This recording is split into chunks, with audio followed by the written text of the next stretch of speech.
हाय दोस्तों, आज हम लोग पढ़ने वाले क्लास 10th के फर्स्ट चैप्टर जैव प्रक्रम में एक टॉपिक है जिसका नाम है पाचन।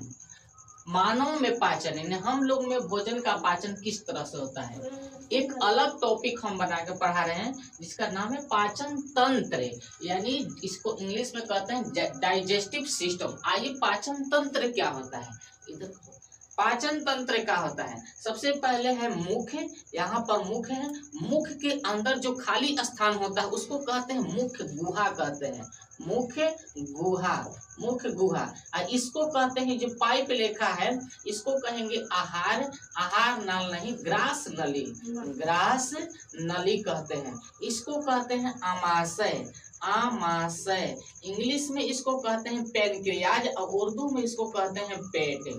अब अमाशय के बबुआ, अमाशय हो गया, अमाशय के बाद है छोटी आंत, छोटी आंत, छोटी आंत आता है। छोटी आंत के बाद है बड़ी आंत, बड़ी आंत।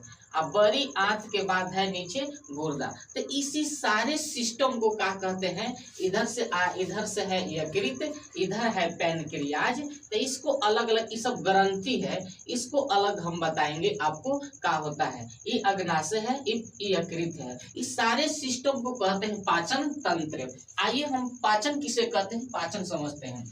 कह रहे हैं कि जटिल कार्बनिक पदार्थ को सरल कार्बनिक पदार्थ में तोड़ना पाचन कहलाता है।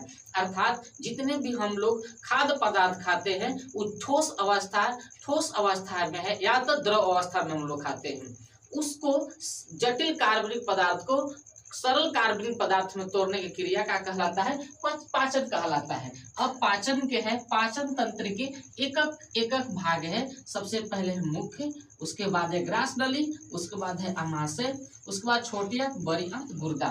बारी बारी से हम समझेंगे इसके भाग, इसके कार्य समझेंगे।